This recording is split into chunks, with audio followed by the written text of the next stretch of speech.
Hello and welcome to Simply South. I'm Harish Upadhyaya. This is the show that gets you the flavor of South India.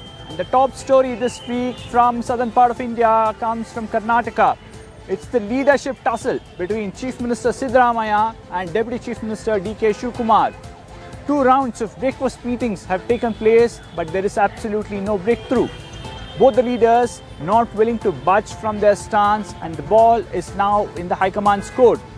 But the High Command hasn't sent any signal at all or no indication of having any conversation or having a meeting between all these leaders. Will this now lead to more tension within the Karnataka government, especially between the Chief Minister and the Deputy Chief Minister? This is coming at a time when the state legislature the winter session starts in Belagavi on the 8th of December. Well, we'll debate this, but first the story. Karnataka Chief Minister Siddaramaiah is under pressure. His recent comment that politics is not permanent has fueled intense speculation, even as leadership tussle continues in the state, with High Command refusing to intervene for now. Adding to the confusion is Siddaramaiah's close aide, who signalled that the Chief Minister's time in the top post may be approaching its stipulated deadline. That has given ammunition to Deputy Chief Minister DKS Shivakumar's camp.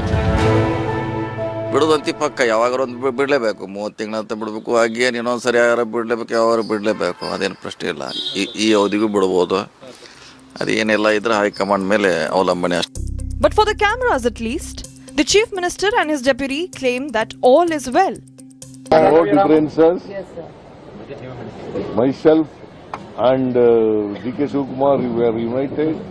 We will unitedly run the government.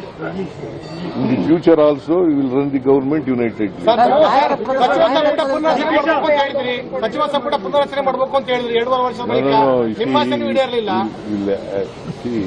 High Command has to take a decision on this. DK Shivakumar, on his part, has been towing the party line, at least in public.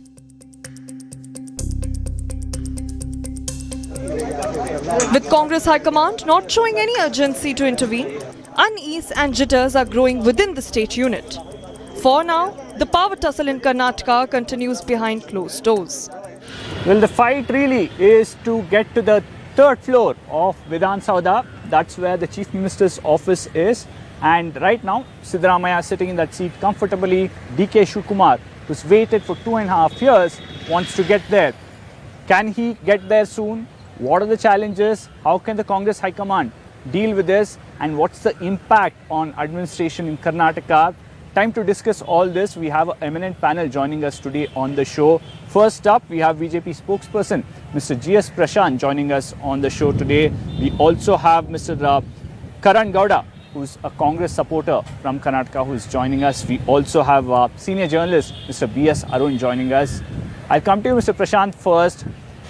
Unfortunately, in the last tenure, we saw that none of the parties got full majority, after which there was a government change in 2019, and then the BJP was in power for roughly around 3 years or so.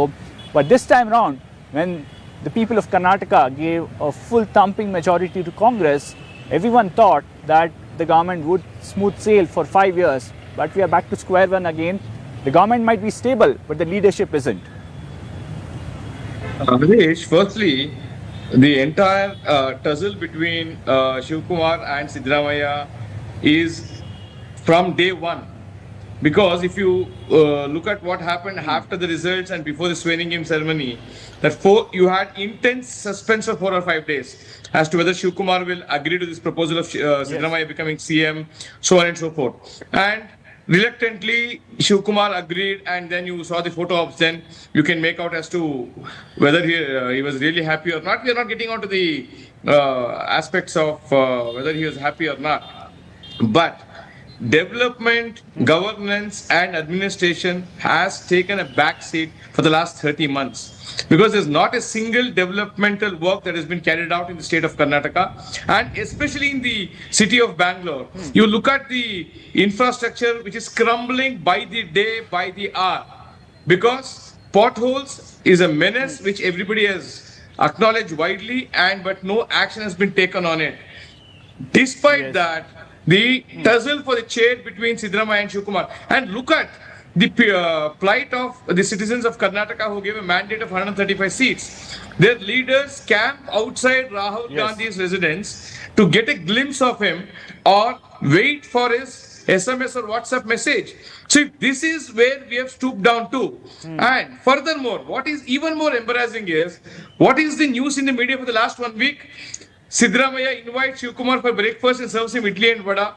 Shivakumar invites Siddaramaiah to his house and serves him some local delicacy, non-vegetarian delicacy, so on and so forth, which means the political Yes. discourse is revolving around what Siddaramaiah and Shivakumar eat for breakfast and not what is concerning the citizens of Karnataka.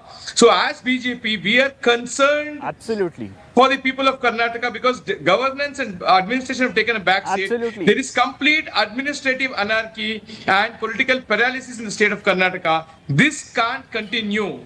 Let Absolutely. whoever becomes the CM from Karnataka, Karan we are not Gowda. bothered.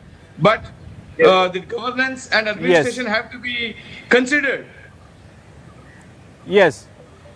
Karan Gowda, from the 15th of November, beg your pardon, ever since Siddaramaiah went to Delhi a day after Bihar election results and sought permission for cabinet reshuffle, the only major headline emerging from Karnataka has been this leadership tussle. What does it mean for the development of the state? One. And second, it's very clear the Chief Minister is on record saying that there is a confusion about leadership, the High Command should clear it. Mr. Kharge is on record saying, yes, there is a confusion, we will clear it. But very happily, both these leaders, the Chief Minister and the Deputy Chief Minister, come out and blame the opposition and media then. Sir, see, the conversation about the power share between DK Shivakumar ji and Siddaramaiah ji is very eminently on the media front. Or else, if you see DK Shivakumar ji and Siddaramaiah ji in the recent media briefing as well, they have clearly stated that there is no differences between them. And when it comes to development, Mr. Prashant Why ji are they was meeting telling for that, breakfast, sir? sir, see, when BJP leaders, when Vijayendra goes to meet Mr. JP Nadda, can you again make any allegation on him that there is some problem? Why not they meet their high command, sir?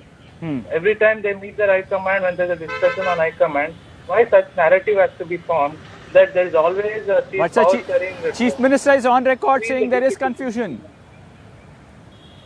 Sir, every MLA who gets elected to the Lok Sabha, to the Vidhan Sabha, they want to become CM, sir. You cannot say DK Shivakumar having about 35 to 40 years of experience. He is also having some interest towards becoming Chief Minister. So, when that is the case, why there is this narrative that there is always a tussle? There is no tussle, sir. Development. Mr. Karan, there is a tussle, and I don't think anybody is even disputing it. Right from Parmeshwara, Mallikarjun Kharge to Siddaramaiah and Shivakumar, everybody are unanimous on one thing, that there is a tussle in the power between them. There is no dispute on that. Probably you should consult your Congress leaders and find out as to what line they have given to you to speak. Let me remind you one thing, Because sir. I think you are echoing the word, what is a figment of imagination known only to Congress supporters. So, in the term of 3 years, 3 people changed, sir. Recently, in 3.5 years, 2019, when B.S. Siddaramaiah ji became, again there was a change. Basuraj Bommai ji came to power. So, how can you say that when there is a power sharing or when there is a discussion, there is always development has taken up? There is no substance in this entire conversation. Karan, as I mentioned at the beginning, perhaps Congress got 135 seats because people wanted stability. They did not want 3 chief ministers or they did not want ambiguity. But that's what Congress is exactly offering now. How different are you from what the BJP did? This is on a media front, sir. And from the opposition side, they clearly know opposition is clearly dead. They just want to make some substance out of this. But they know development and the guarantees rolling out very well. They are not able to tolerate it. They are not able to tolerate the kind of, they are not able to witness the kind of success Congress is seeing nowadays. Success. They are coming up with Fantastic. I Okay. think I wish they are you coming up all with the some best, kind of allegation. like in Bihar. Baseless, I wish baseless Congress all the conversation. success Okay. like they had in Bihar. I strongly I I will suggest bring only in wish BS Arun they now. get more success Okay, I'll like come they back to got in both of Bihar, you. in West Bengal also, and Tamil Nadu also. All right. I'll come back to both of you. I'll bring in BS Arun quickly. Mr. Arun, it's a tightrope walk for the Congress High Command. On the one hand, you have a true mass leader that the party has had who's helped the party big time in the state.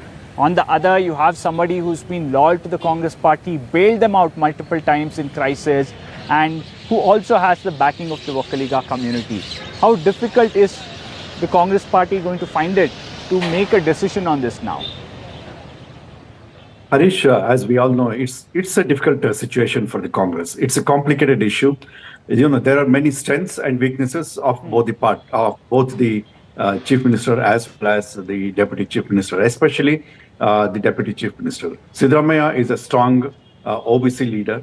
He has a political acumen. He, has ruled Karnataka for several years now. He's now into the second term, and he wants to complete the administration until at least March, because by then he would be the longest serving chief minister of Karnataka after Devraj Aras. So he doesn't want that to Yes. go by now.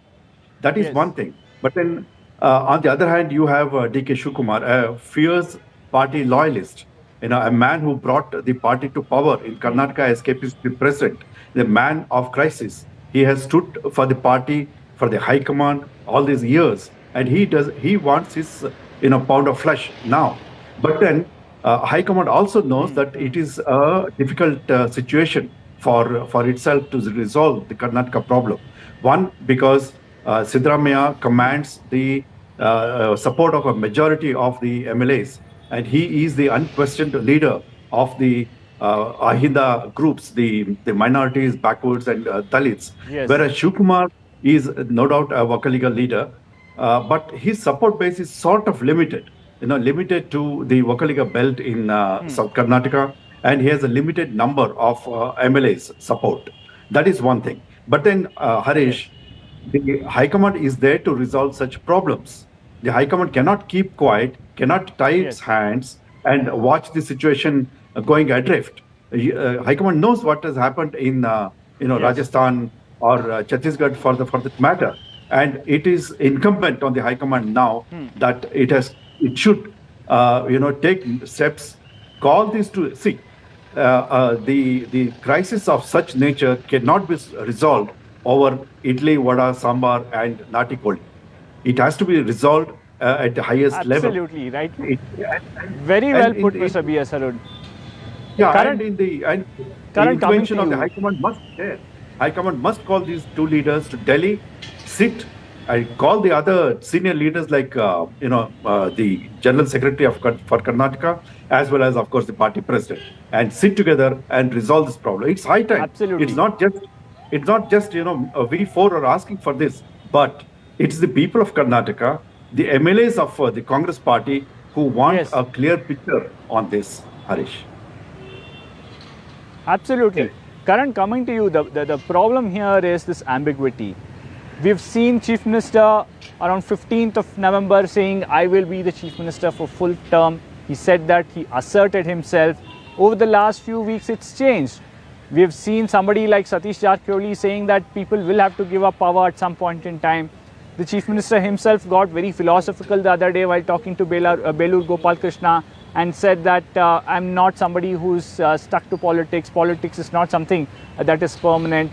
Is it a sign of things to come? See, sir, the kind of discussion is happening between DKG and Siddaramaiah ji. As you mentioned earlier yesterday, that it was about Vidhan Parishad members, 4 nominations which was pending since 2-3 months, and also about the upcoming Gram Panchayat and Taluk Panchayat Jilla Parishad. So the kind of narrative which has been drawn on the media, it is giving a very wrong message to the media, saying that there is a tussle. There's already discussions happening. There are many aspirants, sir. There are many aspirants. I agree with that.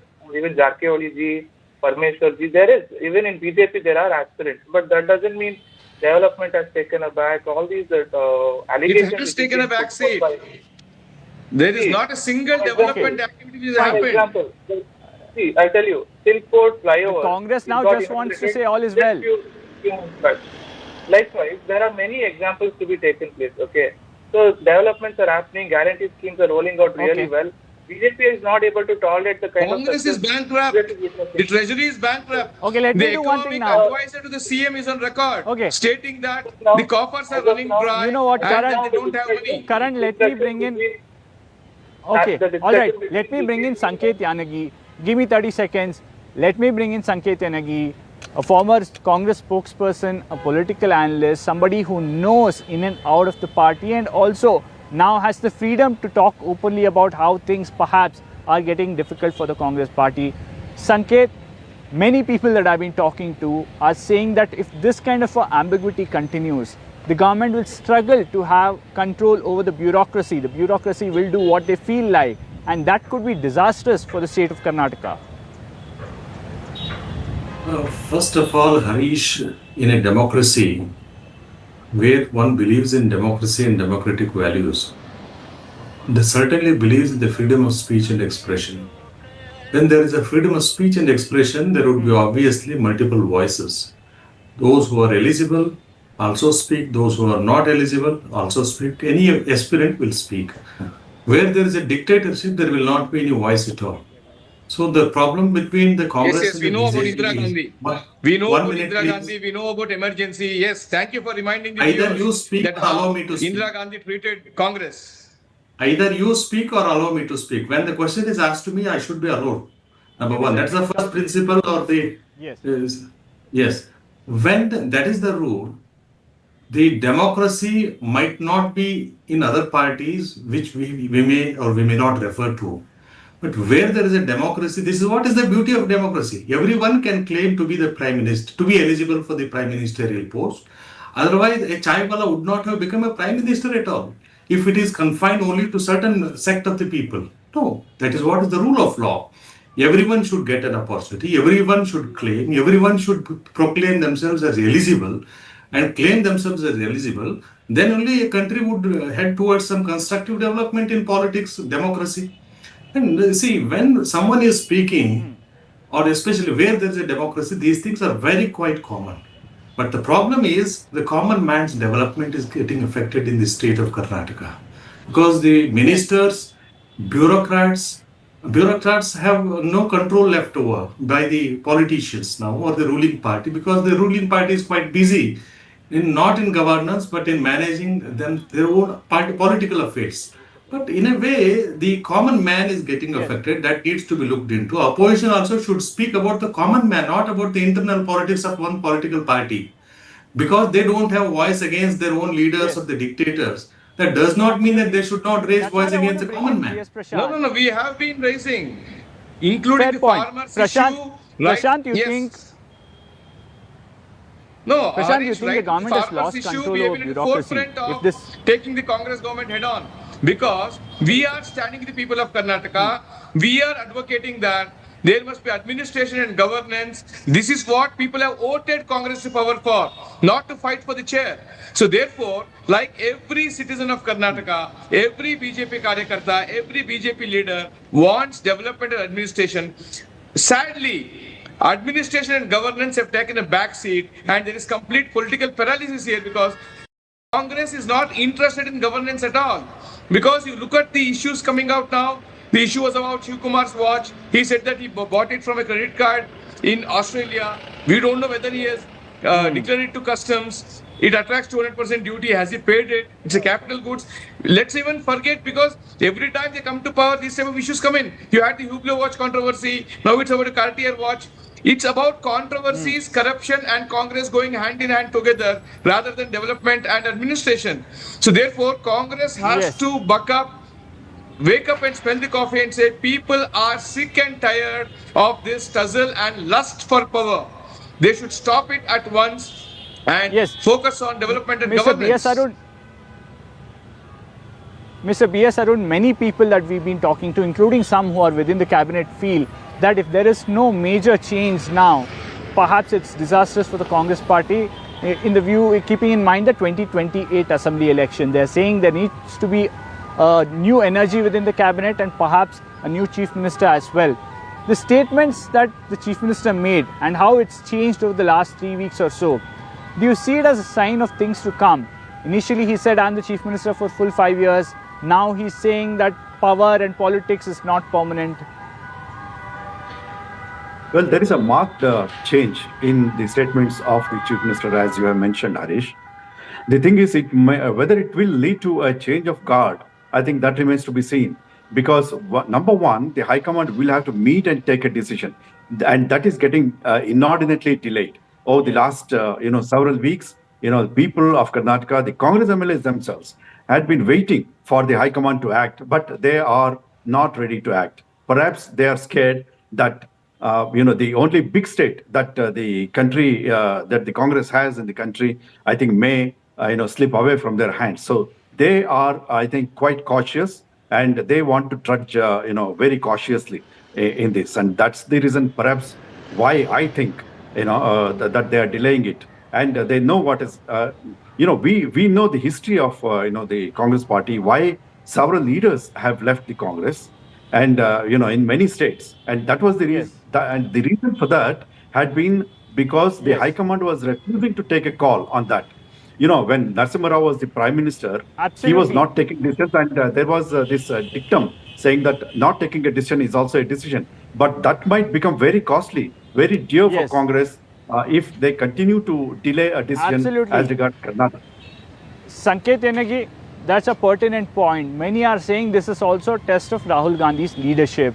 We have seen how things have gone wrong in Rajasthan, in Madhya Pradesh and in Chhattisgarh under similar circumstances, similar power sharing agreement.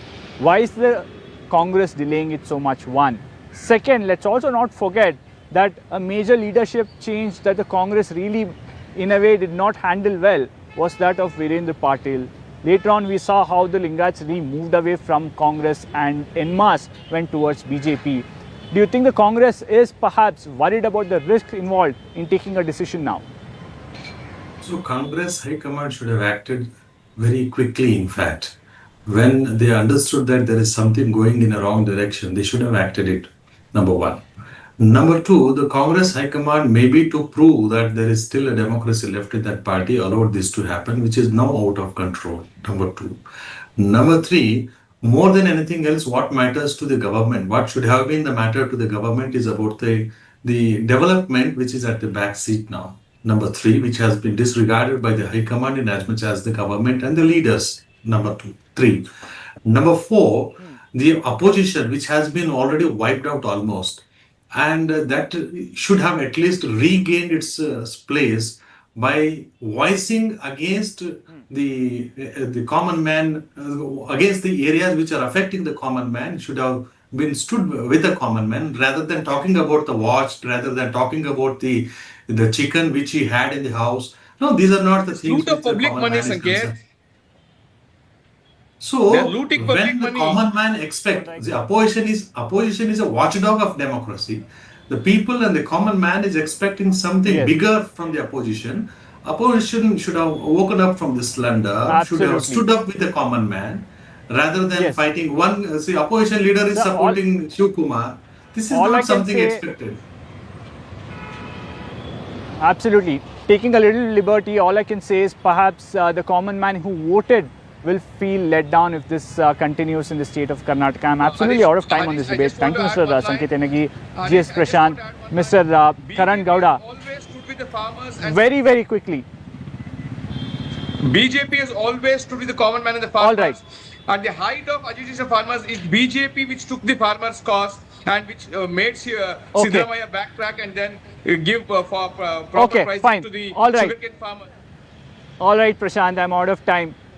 Thank you, Mr. Prashant, Mr. Sanket Yanagi, Mr. Karan Gowda, and Mr. B.S. Arun for joining us on the show. Well, that was the top story from Karnataka, something that will continue to grab headlines in the coming few weeks. But there were several other stories from South India that hit the headlines. And as we end the show, we'll get you a quick roundup of all those stories. Thank you for watching.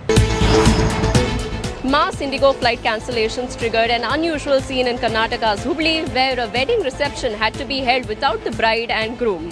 Now, both the bride and groom, who work as software engineers in Bengaluru, were stuck in Bhubaneswar, whereas their wedding reception was being held in Hubli.